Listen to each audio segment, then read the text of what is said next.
2014, Palo Alto. A 30-year-old billionaire is staring unblinkingly at a magazine photographer. She literally does not blink. She trained herself not to, believing it makes her look more intense. Her name is Elizabeth Holmes, and she has convinced the absolute smartest people in America that she is going to change the world with a single drop of blood. The pitch was incredibly simple. Needles are scary. Veins are gross. What if you could run 200 complex blood tests, from cholesterol to cancer markers, from one tiny prick on your finger? Spoiler alert, you can't. Biology doesn't work that way. But Silicon Valley doesn't care about biology. They care about disruption. And Elizabeth was selling disruption in a neat, heavily branded package, complete with an artificially deepened baritone voice and a closet full of identical black turtlenecks. Let's jump back to 2003. She drops out of Stanford at 19, takes her tuition money, and starts a company. She calls her magic blood testing machine the Edison. There is just one minor problem with the Edison. It is a useless plastic box. When you take a single drop of blood and try to run 100 tests on it, the blood dilutes. It breaks down. The results aren't just a little bit inaccurate. They are wildly, dangerously wrong. Inside the Theranos lab, the machines are physically exploding. Doors pop open mid-cycle. Centrifuges shatter. Blood literally splatters across the walls of the machine. Not exactly ideal for a medical device. So, how do you handle a $9 billion valuation when your proprietary technology is actively decorating the lab with biohazards? You lock the doors. By 2013, Holmes and her COO, Sunny Balwani, realize they have a slight issue. They signed a massive retail deal with Walgreens. They are building wellness centers inside actual pharmacies. Real people are coming in. Real people are getting their blood drawn. Since the Edison box is effectively a noisy paperweight, they improvise. They buy standard, massive, commercially available blood testing machines from a company called Siemens. They hack them. They take the tiny finger prick blood samples and dilute them with saline just to make the volume large enough for the big machines to read.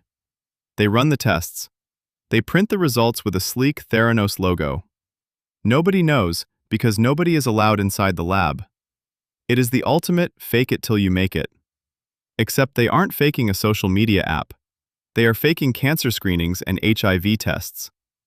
You're probably wondering where the adult supervision was in all of this. Theranos had a board of directors. A highly prestigious, completely untouchable board of directors. It included two former secretaries of state, Henry Kissinger and George Shultz, a former secretary of defense, two former senators. Do you know what that list was entirely missing? Actual diagnostic experts. They had exactly one medical doctor on the board, a former senator who was a heart surgeon, not a hematologist. The rest were a bunch of elderly politicians who didn't know a leukocyte from a lug nut. They didn't ask to see peer-reviewed data. They asked to take photos with the charismatic young founder who was making them very, very rich on paper. At every link in the chain, verification was just assumed to be somebody else's job.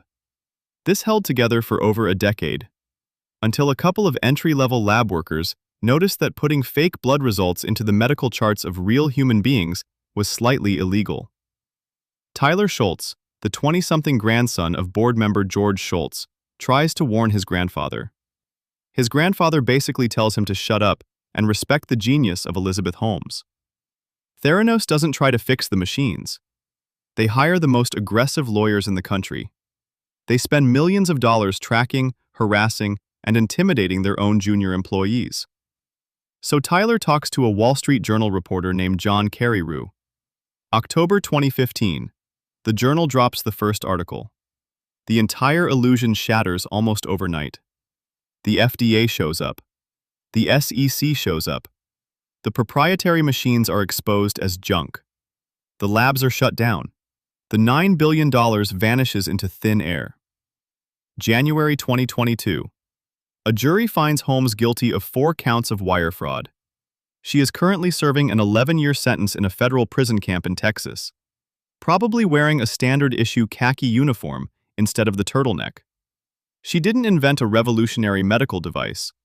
She invented a black box that did absolutely nothing and convinced the wealthiest people on the planet to bet their reputations on it.